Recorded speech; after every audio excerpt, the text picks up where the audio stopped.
한 특성화고 1학년 담임 선생님이 충격적인 이야기를 꺼냈습니다. 저희 학교는 자퇴생 25명이요. 지금 한 학기만에 25명. 그러니까 넉넉 잡아도 15명. 1년에 그러니까 8학급 기준으로 하면 16명 정도 자퇴가 보통 예상을 해요, 그렇게. 그런데 지금 2달이 이제 끝나는 시점에서 25명 자퇴죠. 근데 이게 저희 학교만의 문제는 아니죠. 드러나지 않았을 뿐이지. 고교학점제를 시행한 지 불과 2달 만에 학교를 떠난 1학년 학생은 25명. 이는 작년 한 해 전체 자퇴생 수의 2배 가까운 충격적인 수치입니다. 게다가 또 한 명이 자퇴를 앞두고 있습니다. 자퇴가 잇따르는 이유는 뭘까? 너 어디야? 저 PC방에 있어요. 왜요? 아니 자퇴하면은 검정고시 준비는 잘 할 수 있겠어? 네. 아 학교 생활 뭐가 그렇게 힘들어? 솔직히 그냥 최소 성취율 때문에. 네가 성취도도 그렇게까지 낮지 않은데 예. 그게 그렇게 신경이 쓰였어? 학생이 너무 어렵더라고요, 요즘. 아, 수업이 조금 어렵고? 예.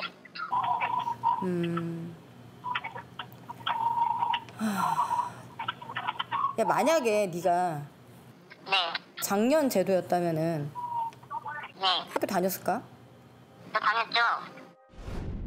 자퇴 이유로 꼽은 건 최소 성취율입니다. 고교학점제에서는 책임 교육을 명분으로 학업 성취 수준이 떨어지거나 결석이 많으면 미이수, 즉 낙제 처리를 합니다.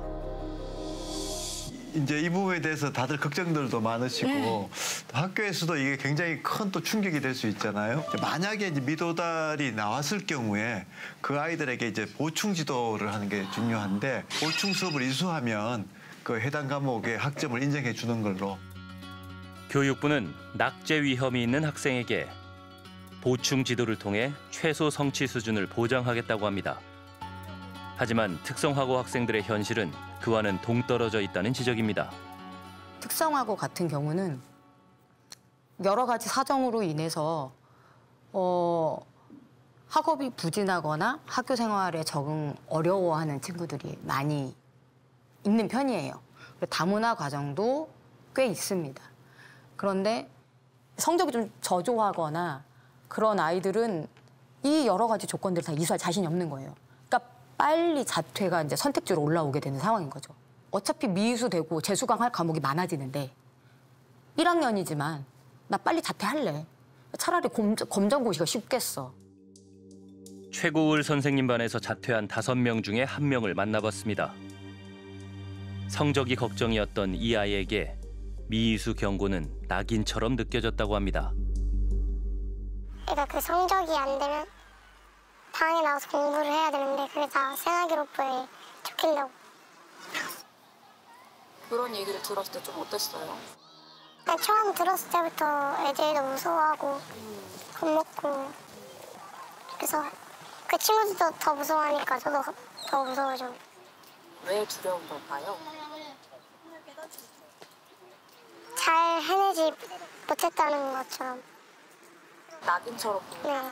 보인가요? 졸업을 못할 수도 있고 생활기록부에 남을 수도 있습니다. 교사들이 안타까운 마음에 손을 내밀어 보지만 결국 제도가 학생들을 학교 밖으로 내몰고 있는 셈입니다. 아이는 자퇴 후 검정고시 학원비를 벌기 위해 아르바이트를 하고 있습니다. 학교 그만둔 거 조금 아쉬울 때나 좀 후회될 때가 있지 않아요? 있어요. 보고 싶으니까. 왜 조금 되긴 내 친구들이 보고 싶어. 내 친구들이랑 반에서 수다 떨고 급식 먹고 이러더니. 다시 가고 싶은 마음도 있어요? 고교학점제가 좀 사라지면 생각해. 요즘 그냥 친해졌던 애들이 떠나니까 약간 좀 허탈함도 있고요. 솔직히 미이수 될 바에는 자퇴해서 검정고시가 더 쉽다 이런 식이 나오니까 애들도 하나둘씩 그 말에 동참해가지고 하는 애들도 없진 않아 있거든요. 고교학점제의 폐해라고 생각하는 것 중에 하나가 학교 이탈을 부추기고 있다. 그 하위권 학생들의. 미이수 학생들은 최소 성취 수준 보장지도, 즉 나머지 공부를 통해 요건을 갖춰야 이수를 할 수 있습니다. 학생이 해결해야 할 일처럼 보이지만 그 책임은 고스란히 교사에게 돌아오고 있습니다. 얘를 당신이 이수를 못 시켰으니 당신이 또 책임지고 이수를 시켜라. 지원은 없고 뭔가 이해를 시켜주는 것도 아닌데 이제 그러니까 모든 게 다 교사의 책임이 되는 느낌이 들죠. 개별 지도에서 이수를 시켜라는 말은 선생님들이 알아서 사실 보조적인 문서를 만들면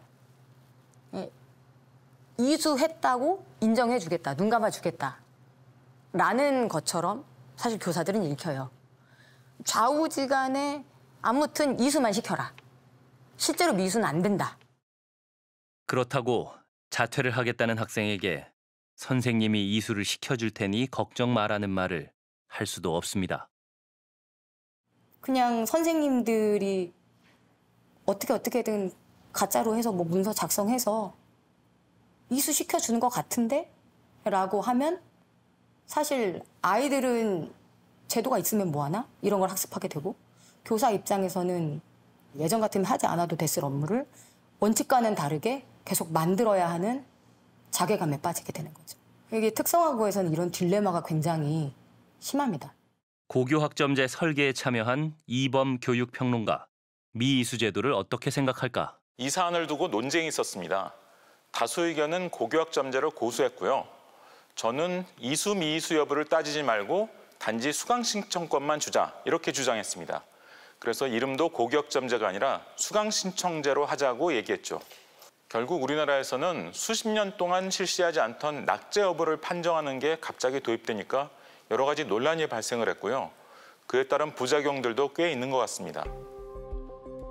또 도입 취지와 달리 특성화고 1학년에 일반고와 비슷한 교과목을 편성하는 것도 문제라는 지적이 있습니다. 특성화고 학생들의 학업 허들을 낮추는 것도 필요하다는 주장입니다.